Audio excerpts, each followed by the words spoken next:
به نام خداوند آفریننده زیبایی ها. انگشتان ساحر انسان.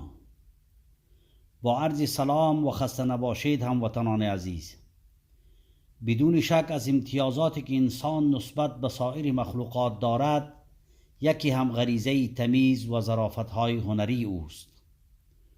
هنر انسانی با وجود کسب و رشد و پرورش آن یک غریزه خداداد است و انسان سالم و خوش‌ذوق ظرافت‌های هنری را دوست می‌دارد، بدان علاقه دارد و خواهان آن است. روز جمعه مورخ 3 مارس در سفری که از استانبول به خارج داشتم، در میدان هوایی استانبول مجموعه تابلوهای نقاشی هنری را به نمایش گذاشته بودند که هنر نقاشی در شیوه کاملا جدید و تعجب آور بود که توجه مرا به خود جلب کرد. نقاش چهره‌دست ترکی دنیس ساگادیچ که اگر نامش درست تلفظ کرده باشم، این مجموعه هنری را از بازیافته‌های مصرفی کالای انسانی طراحی کرده بود. تیکه پاره‌ها، کاغذ پاره‌ها، چرم پاره‌ها، تکمه‌ها، وسایل مستهلکه الکترونیکی و غیره. دنیس نقاش و یا اگر دقیق بگویم طراح چنان ظرافت در این شیوه به کار برده بود که توجه هر بیننده را که حتی اگر ذوق هنری هم نداشته باشد به خود جلب میکند.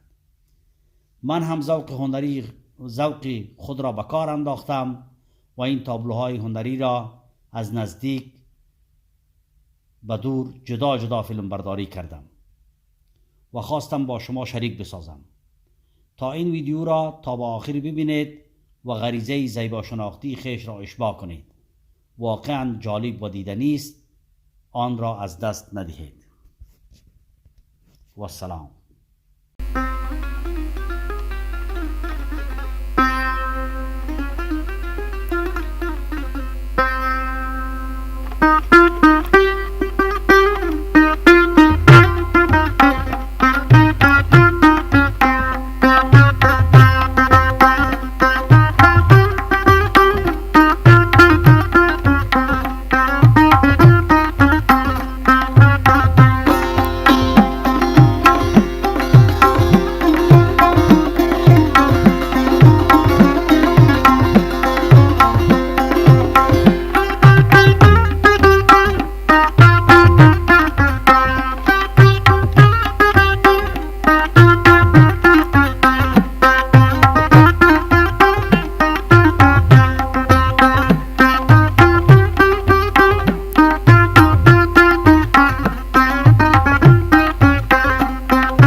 मदद कभी वाह वाह वाह या दस्तगीरा बगदाद के गोर दे वो पीरानो पीरा मदद कभी हल्ला या दस्तगीरा बगदाद के गोर दे वो पीरानो पीरा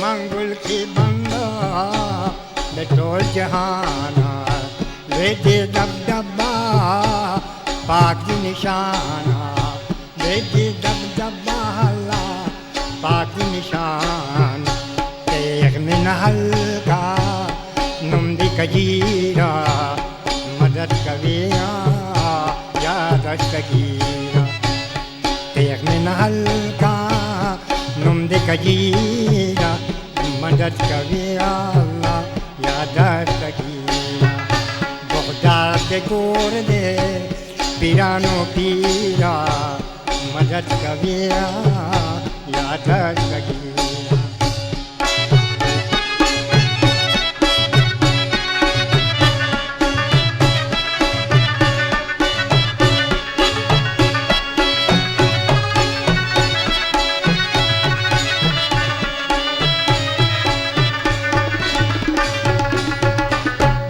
पहलवान दे शाही मीरान दे पीर पीरान दे बेड़े में पार पार का कमी बहीरा मदद कविया याद सगी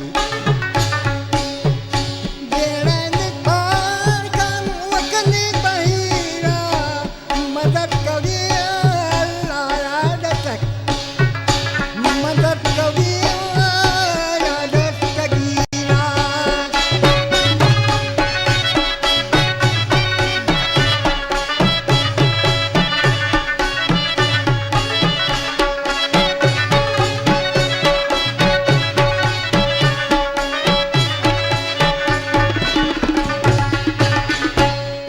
Padamuki, Starigi Panamuki,